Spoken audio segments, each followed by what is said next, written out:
बेटा third alga which is red algae.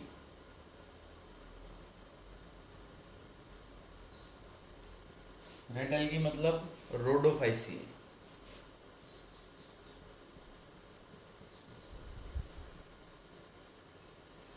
Rhodophyceae ये सबसे पुरानी एल्गा, प्रिमिटिव एल्गी। और एडवांस्ड कौन सी है? ग्रीन, सबसे पुरानी बेटा। अच्छा जी, एग्जाम्पल अगर हम देखें इसका तो पोलिसिफोनिया,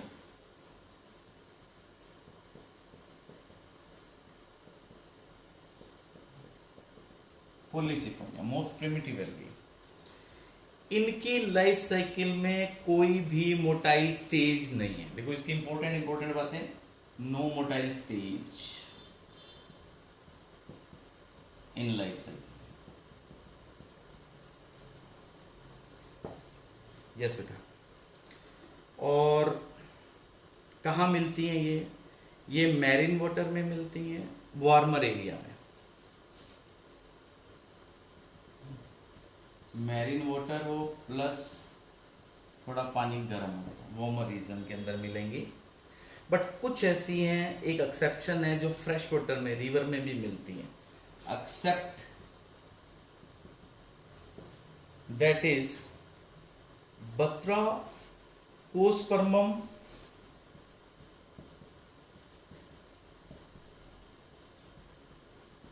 ये आपको फ्रेश वाटर में मिलने वाली रेड एल्गी। अब बच्चों बाकी इसके फीचर्स देखें तो रेड एल्गा में पिगमेंट्स कौन से हैं, रिप्रोडक्शन कैसे करती है। अब हैबिटेट हमने देख लिया, ज्यादातर कहाँ मिलेंगी? मैरीन में। ब्राउन कहाँ मिलती थी? मैरीन में।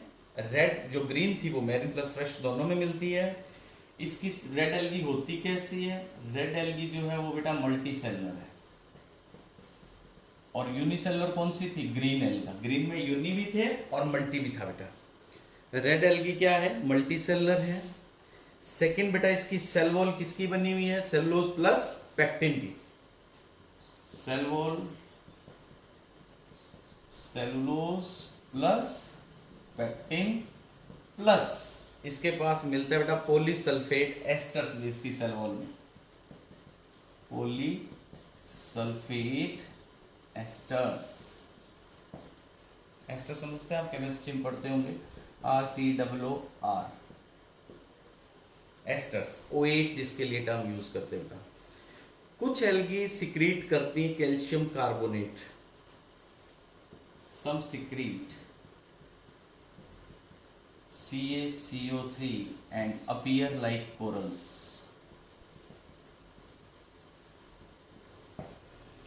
पिगमेंट्स कौन से हैं? विटामिन क्लोरोफिल ए और डी। देखो बेटा नया है इसमें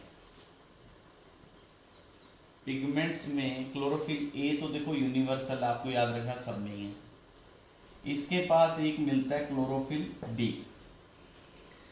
और क्या मिलेगा? बीटा कैरोटीन तो है ये, वो भी यूनिवर्सल है, सारों में मिलता है।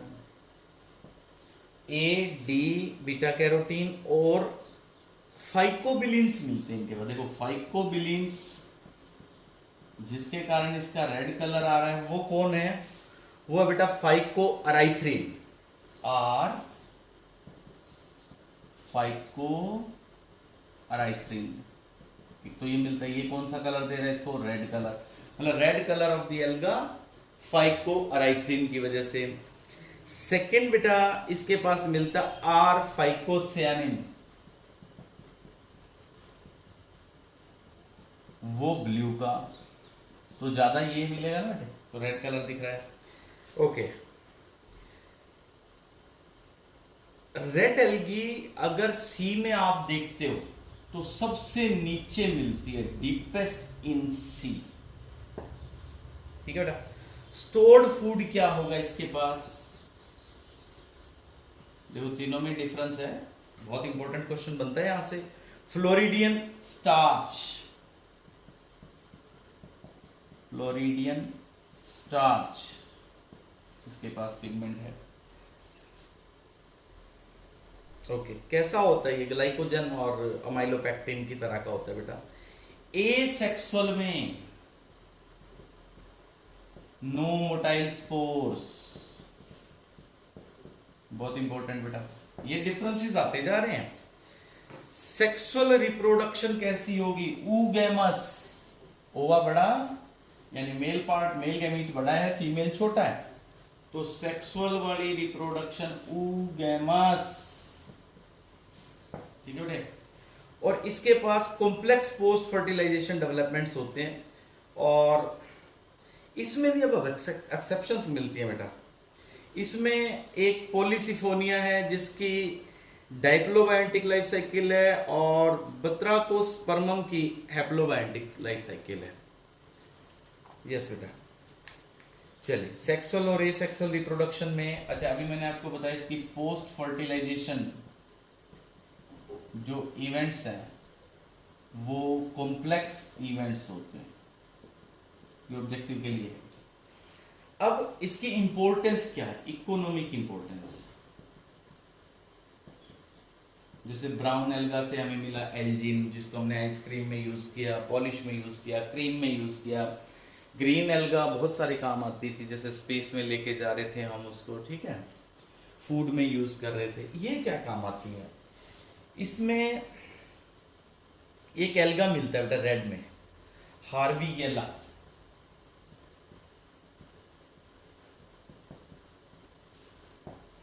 हार्वियेला एक कलरलेस पैरासाइटिक एल्गा है, और ये parasite on other alga, important बेटा, parasite on other algae. Example, Porphyra edible है, देखो एक एग्जाम्पल इसका, पोरफायरा एक एडिबल एल्गा है, फूड में यूज कर सकते हैं हम इसको। एक है बेटा इसमें एग्जाम्पल जिलीडियम, जिससे अगर अगर मिलता है हमें कल्चर के लिए, देखो ये इंपॉर्टेंट है, मैं जो बताने जा रहा हूं, जेलीडियम जो हमें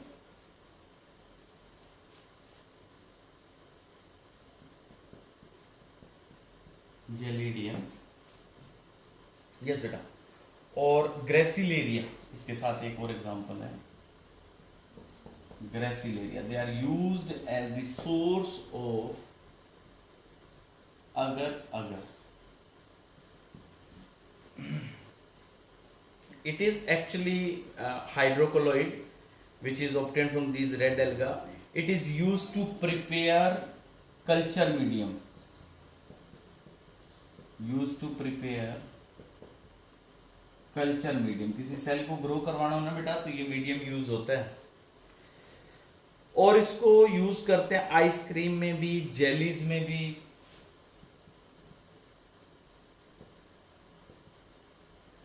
ये इंपॉर्टेंट एग्जांपल है, याद रखिएगा आप, जेलीडियम और ग्रेसिलेरिया। ये सेकंड है बेटा। Next, कोंड्रस क्रिस्पस।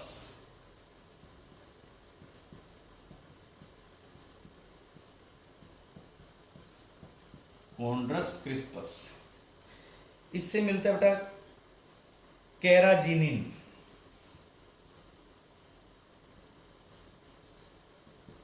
कैराजिनिन, yes. It is a colloid which is obtained from this alga. It is used as gelating agent in food industry to make food item viscous. To make food items viscous. Food item को गाढ़ा करना हो तो उसके लिए use करते हैं इसको बेटा। ओके, कैराजिनिन से कुछ मेडिसिन भी बनती है बेटा। ओके, अब है यस बेटा, कुछ इंपॉर्टेंट एल्गी और है जिनके बारे में आपको याद रखना चाहिए, जैसे कुछ एक्सेप्शनल एल्गीज हैं जो अभी तक मैंने नहीं बताई हैं इसमें। Habitat of some important algae,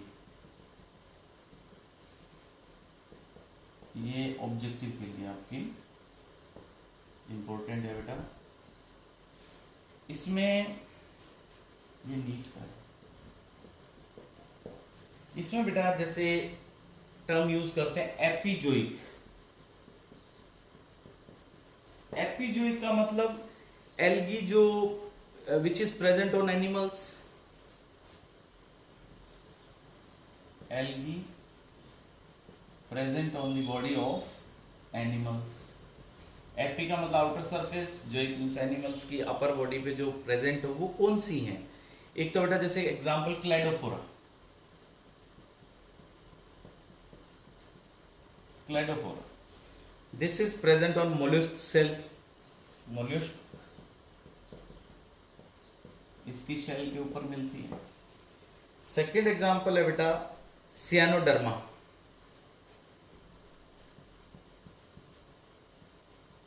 सियानोडर्मा, सियानोडर्मा and ट्राइकोफिलस, एक एग्जांपल और है बेटा ट्राइकोफिलस,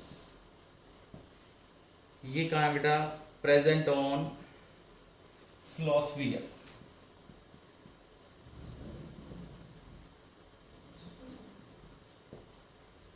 प्रेजेंट ऑन स्लॉथ बियर। फिर बेटा एंडोजोइक, इनसाइड एनिमल, ये तो ऑन दी एनिमल है, ये नेक्स्ट एग्जांपल है inside body of animals, animals के अंदर रहते हैं, inside the body of animals. Example जू क्लोरेला, एग्जांपल जू क्लोरेला, ये किसकी बॉडी में मिलता है? हाइड्रा की, जू क्लोरेला, याद रखिए बेटा। और थर्ड है बेटा पैरासाइटिक फॉर्म वाली कौन कौन सी हैं एल्गी? थर्ड एग्जांपल में parasitic form of the alga, parasites कौन कौन सी हैं? तो that alga which is parasite and causes diseases, parasitic है और ऑब्वियसली क्या करेगी? डिजीज करेगी, होस्ट के अंदर जिसके ऊपर ग्रो कर रही है, जिसके अंदर कर रही है। तो जैसे फॉर एग्जांपल ये अभी मैंने आपको बताया था सिफेलिरोज, ये किस पे ग्रो करता है? टी प्लांट, टी प्लांट के लीव्स के ऊपर बेटा। और कौन सी डिजीज कॉज करता है? रेड रस्ट, ये बताया था अभी मैंने आपको, ठीक है, ओके। अब जो टर्म हमने एक यूज की इसमें Thallophyta, thalloid structure, undifferentiated structure, तो थैलोफाइटा का मतलब क्या होता है? थैलोइड जो वर्ड यूज किया था, तो what does it mean Thallophyta? Neat and as well as in the class syllabus this topic is included. Thallophyta term was given by Andlicker, the term by Andlicker, yes बेटा। तो to kingdom system जब दिया था Carolus Linnaeus ने, two kingdom system of classification में जो algae, fungi और prokaryotes को, एल्गी, फंगी और प्रोकैरियोट्स यानी मोनिरन्स को, इनको थैलोफाइटा में रखा था बेटा, थैलोफाइटा कैटेगरी के अंदर रखा था टू किंगडम सिस्टम क्लासिफिकेशन के अंदर, क्योंकि इन तीनों की प्लांट, इनकी बॉडी कैसी होती है? थैलस, थैलस का मतलब अनडिफरेंशिएटेड, इनके पास कोई डिफरेंशिएटेड सेल्स नहीं होती, मतलब स्पेसिफिक फंक्शन वाली नहीं होती, मींस डिवीजन ऑफ लेबर नहीं होता, तो नो डिवीजन ऑफ लेबर, तो इसलिए इनको हमने किस में रख दिया था? टू किंगडम सिस्टम में हमने इनको थैलोफाइटा में रख दिया था। थैलोफाइटा के ऊपर, थैलस के अंदर जो थैलस बॉडी होती है, इसके ऊपर मेल और फीमेल के जो सेक्स ऑर्गन्स होते हैं वो कैसे होते हैं? नॉन जैकेटेड, नॉन जैकेटेड का मतलब स्टीराइल टिश्यू नहीं मिलता उनके अंदर, एंथ्रीडिया और उगोनिया में। सेक्सुअल रिप्रोडक्शन आपको पता है आइसोगैमस एंड आइसोगैमस ओगैमस होती है, और इन तीनों में सेक्सुअल कैसे होती है? जाइगोटिक मियोसिस से, तीनों में जाइगोटिक मियोसिस का मतलब सारा पढ़ा हमने, हैप्लॉइड एन एन मेल और फीमेल वाले जुड़ते हैं, फिर क्या बनाते हैं 2n। अब इस जायगोट में मियोसिस होती है, पढ़ा है ना अपन, इससे 4 बनते हैं बेटा ये। तो जायगोट के अंदर मियोसिस होती है, जबकि इससे आगे जो भी प्लांट्स आएंगे ना उनमें मियोसिस किसमें होगी, सेक्स ऑर्गन के अंदर होगी। जो गैमेटिक सेल्स बनेंगी वो डायप्लॉइड सेल से गैमीट्स बनेंगे। इसमें जो गैमीट्स बन रहे हैं वो माइटोसिस से बन रहे हैं। मतलब ये गैमीट फॉर्मेशन जो बॉडी के ऊपर हो रही थी वो बाय माइटोसिस हो रही थी। क्यों हो रही थी माइटोसिस से? अब देखो जैसे मेल और फीमेल दोनों ही एन वाले हैं, मतलब हैप्लॉइड है। अब अगर इनमें मियोसिस हो जाए तो ये क्या हो जाएंगे, n/2। अगर मियोसिस हो जाए तो n से भी आधे हो जाएंगे। तो इसका मतलब यहां मियोसिस होती ही नहीं है। यहां क्या होती है, पहले माइटोसिस होती है, फिर 2n बनता है, फिर मियोसिस होती है। जैसे फंगस में देखा अपन ने, जैसे एल्गी में देखा हमने अभी एग्जांपल्स। हमारे अंदर बड़े एनिमल्स में, बड़े प्लांट्स के अंदर ऐसा नहीं होता। हमारे अंदर तो मेल और फीमेल कैसे होते हैं, डायप्लॉइड से फिर यहां पे मियोसिस पहले होती है, फिर जाइगोट बनता है और जाइगोट से फिर एम्ब्रियो बनता है। तो इनके अंदर क्योंकि जाइगोटिक मियोसिस है तो एम्ब्रियो बनता ही नहीं है। ठीक है बेटा, समझ आया आपको? तो कोई डाउट आपका हो तो आप डाउट सेक्शन में भेज सकते हैं, ऐप पे, आप व्हाट्सएप पे भेज सकते हैं।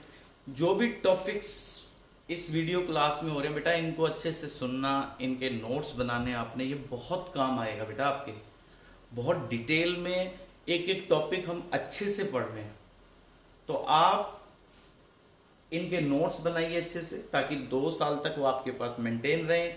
एग्जाम देने जब आप जाओ तो ये जो टॉपिक्स आपने पढ़े हैं, ये जो मेहनत अब आप कर रहे हो, ये आपके जरूर काम आएगी बेटा। Thank you, have a nice day.